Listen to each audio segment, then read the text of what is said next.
जन्म के पश्चात बालक जब पहली बार अपने नेत्र खोलता है तो उसका मन उत्सुकता से भरा होता है कि ये संसार क्या है, उसे क्या दिख रहा है। ये उसके जीवन का नया आरंभ होता है। परंतु जैसे हम धीरे धीरे बड़े होने लगते हैं, अनुभव अर्जित करते हैं, हमारे मन की उत्सुकता, हमारे जीवन का चाव होने लगता है। तनिक सोचिए, जब हम सुबह सोकर जगते हैं, अपनी आंखें खोलते हैं, तो उसे ही हम अपने जीवन का प्रारंभ समझ लें तो सुबह से लेकर संध्या तक के समय को ही अपने जीवन जीने का समय समझ लें तो कितनी स्फूर्ति आ जाएगी आप में, कितने काम कर पाएंगे आप, कितने लक्ष्य अर्जित कर पाएंगे। पलों से मिलकर घड़ी बनती, घड़ी से मिलकर प्रहर, प्रहर से मिलकर दिन बनते हैं और दिनों से माह और वर्ष।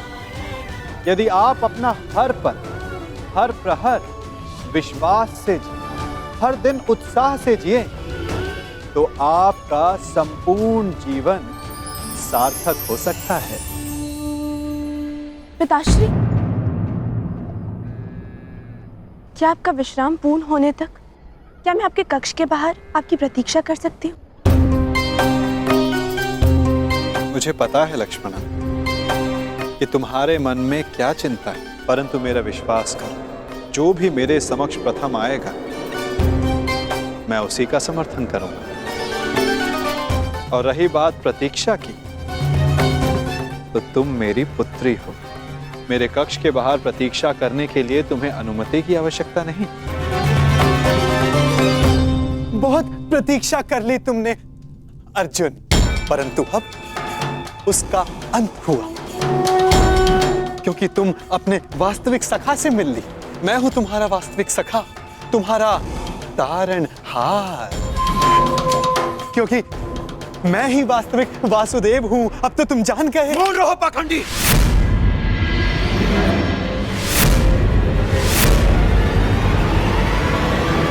तुम्हें क्या लगता है कि वासुदेव की पोशाक धारण कर लेने से तुम वासुदेव बन सकते हो? दया आती है तुमको देखकर अर्जुन। जो पहले आया तुम्हारे समक्ष उसी को वासुदेव समझ लिया। हाँ? बहुत बड़ी भूल कर रहे हो तुम, परंतु अब तुम चिंता मत करो पार्थ अर्जुन। अब तुम मुझसे मिल लिए हो ना, सब ठीक हो जाएगा। मैं तुम्हारी इस भूल को सुधारूंगा। भूल तुमने की है और आंखें भी तुम्हारी बंद हैं। वासुदेव कर्म में विश्वास रखते हैं, दिखावे में नहीं। पर वास्तविक वासुदेव अपने आप की प्रशंसा नहीं करते और ना ही दूसरों की आलोचना। उनके कर्म ही उन्हें वासुदेव बनाते हैं और वो स्वयं से पूर्व संसार के हित की सोचते हैं। परंतु तुम केवल स्वार्थी मनुष्य हो जो अपने आप को वासुदेव कहते हो। सत्य तो यह है कि तुम्हें वासुदेव का अर्थ भी नहीं पता, नहीं समझते तुम। स्वप्न से बाहर निकलो और सत्य क्या है उसे समझो। मौन रहो दुस्साहसी। इतना दुस्साहस तुम्हारा कि यहाँ पर मेरे समक्ष ऐसी बातें कर रहे हो। तुम्हें अंदेशा भी नहीं है कि नियति तुम्हें मेरे समक्ष लेकर के आई है, क्योंकि तुम अनुचित मार्ग पे जा रहे हो अर्जुन। मैं तुम्हें सही मार्ग दिखाना चाह रहा हूं, परंतु मैं समझ गया कि यह सब मुझे मेरे उचित मार्ग से भटकाने का प्रयत्न था। और इस बात का भी अनुमान है मुझे कि यह सब करने के लिए तुम्हें यहां किसने भेजा है।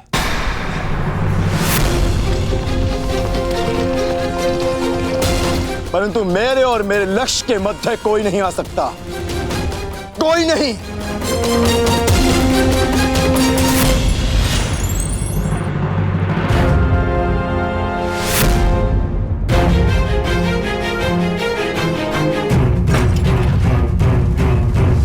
मेरे समक्ष आओ, अपने आप को वासुदेव कहने वाले बहरूपिये, समक्ष आओ।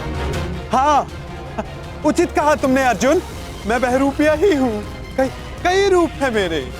माखन चोर, कान्हा, बंसीधर और रणछोड़, इसीलिए रन छोड़कर भाग रहा हूं। मुझे अपना समय व्यर्थ नहीं करना चाहिए। मुझे शीघ्र अतिशीघ्र वासुदेव के पास पहुंचना है।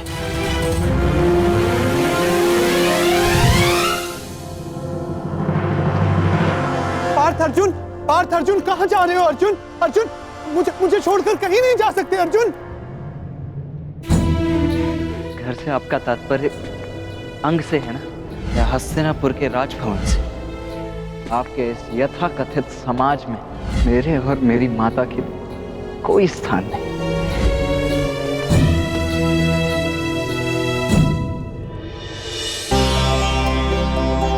आइए पिताश्री, आपका स्वागत है।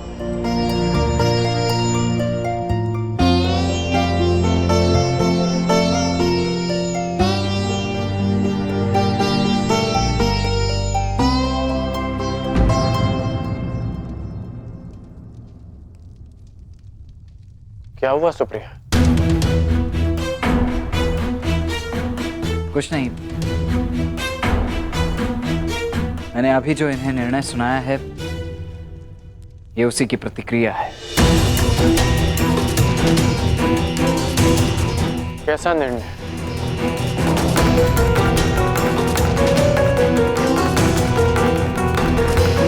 ये किस विषय में बात कर रहा है सुप्रिया?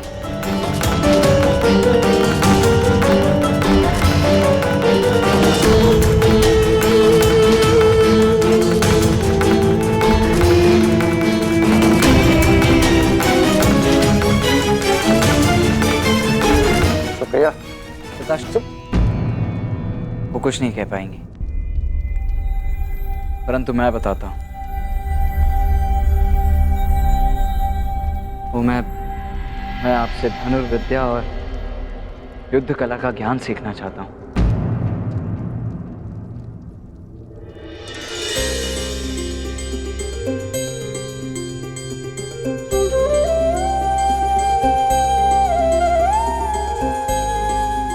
बस इतनी सी बात। हर पिता अपना ज्ञान, अपनी शिक्षा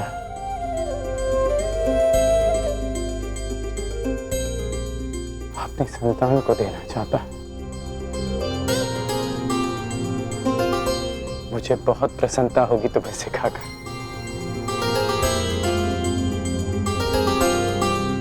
परंतु तुम्हें सिखाने की कोई आवश्यकता नहीं है। मैंने तुम्हें देखा है,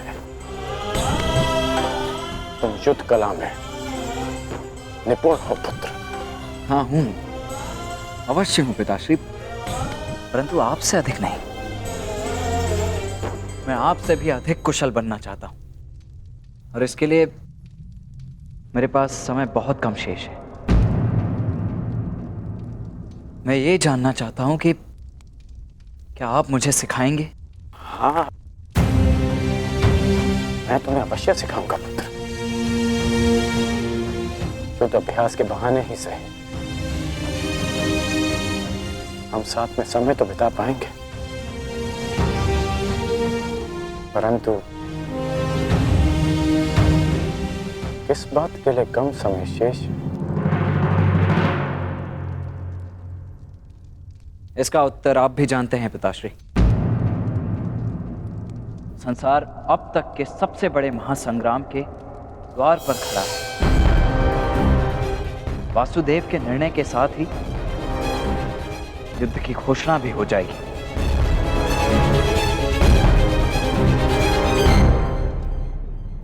ठहरो पार्थ, ठहरो।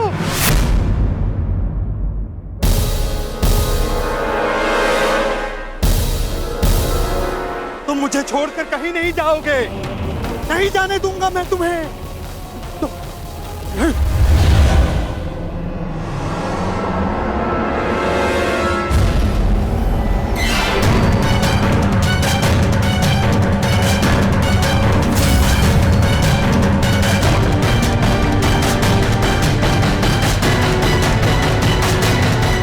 कहीं नहीं जाने दूंगा तुमको।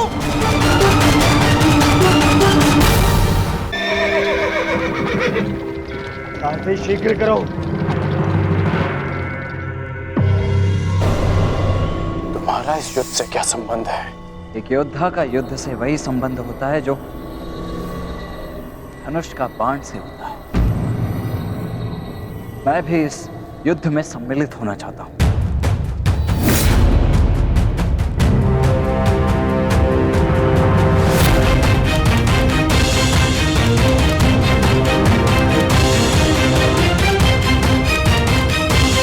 इसीलिए तुम मुझसे परीक्षण लेना चाहते थे?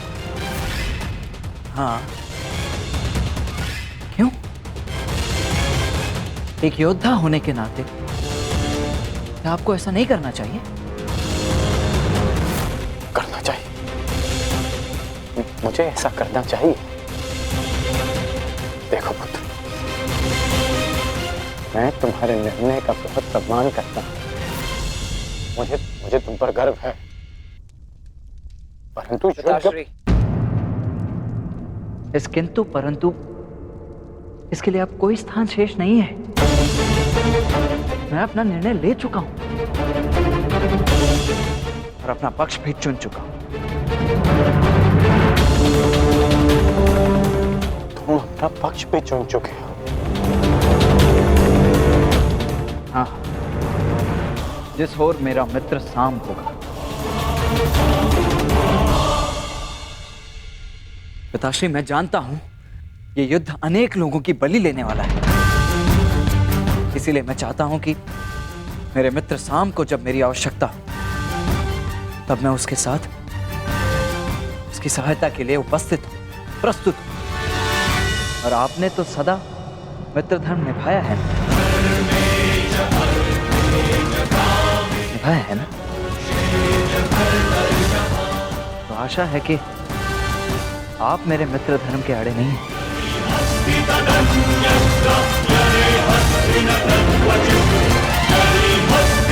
मुझे अभ्यास करने जाना है। रानीपात।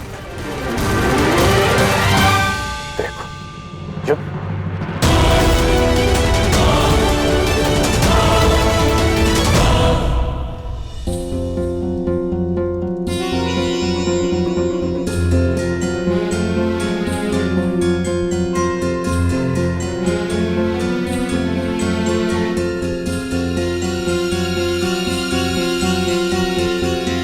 रहने दो पुत्री, तुम एक राजकुमारी, तुम्हें इतना परिश्रम करने का अभ्यास नहीं है, थक जाओगी।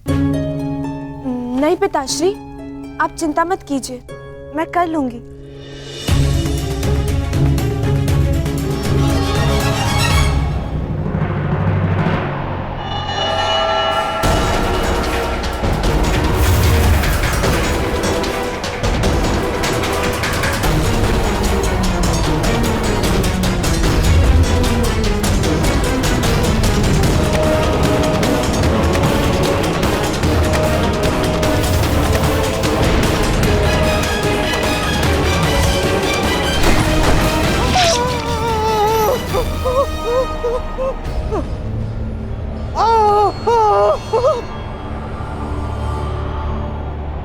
मैं तुम्हें अंतिम चेतावनी देता हूँ, इस माया जाल को समाप्त करो और मुझे जाने दो यहाँ से, अन्यथा मेरा अगला प्रहार तुम्हारे प्राण ले लेगा।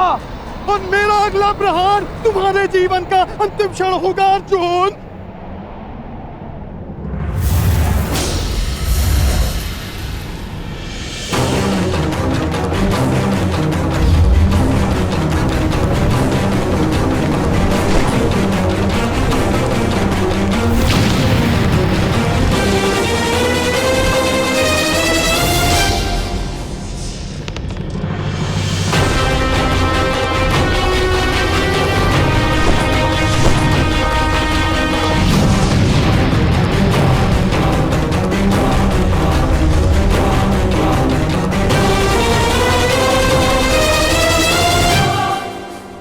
ठीक है, तुम मुझे अपना आराध्य नहीं मानते ना, सही? तुम जा सकते हो, क्योंकि मैं तुम्हारा शत्रु नहीं, ना तुम मेरे शत्रु हो। परंतु उस धूर्त कृष्ण को एक संदेश मेरा अवश्य दे देना।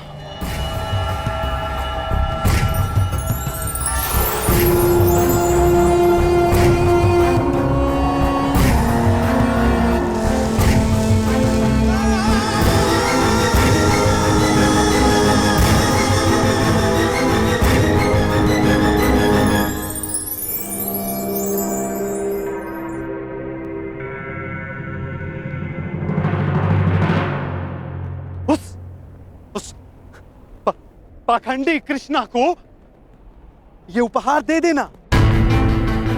समझ जाएगा। कहना उसको कि उसके पास मेरी एक वस्तु है जो मुझे चाहिए। तुम जा रहे हो, जाओ जाओ, परंतु तुम मेरे पास अवश्य आओगे।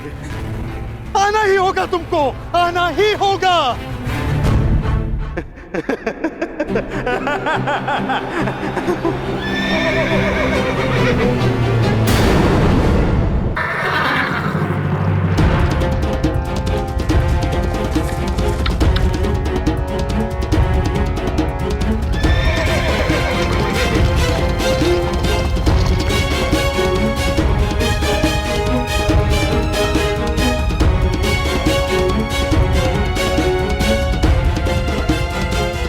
प्रतीत होता है कि अर्जुन अब तक द्वारका नहीं पहुंचा। ये मेरे लिए शुभ है। चलिए, मैं आ गया।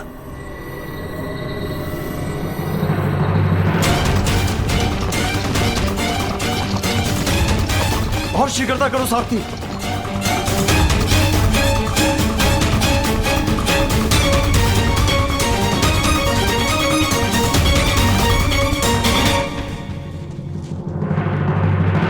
प्रणाम ससुरश्री। सुखी रहो। द्वारका में स्वागत है आपका।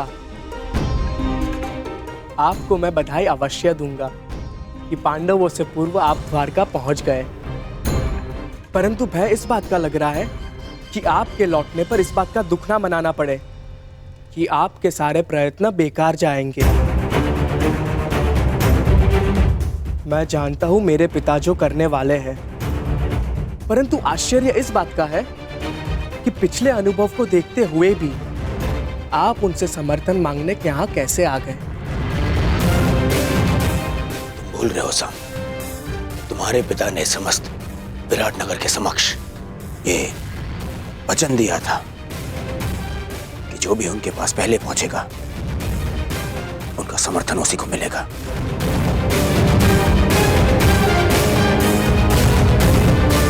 और देखो मुझे, मैं पांडवों से पहले यहां पहुंचा हूं।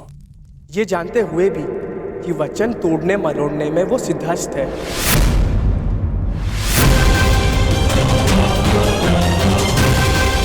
उस सब बात में पहले मुझे केवल इतना बताओ कि तुम्हारे पिता इस समय कहां पे हैं?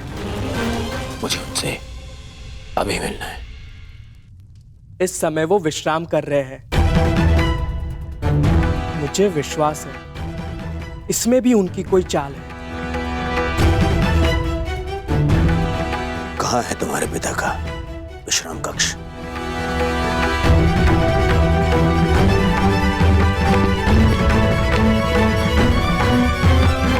आश्चर्य होता है, इतना सब देखकर भी इन्हें अभी भी लगता है कि द्वारकाधीश इनकी सहायता करेंगे।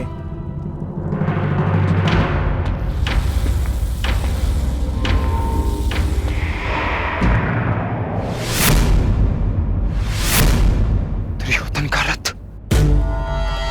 हे ईश्वर, कहीं माधव ने उसे समर्थन का वचन तो नहीं दे दिया?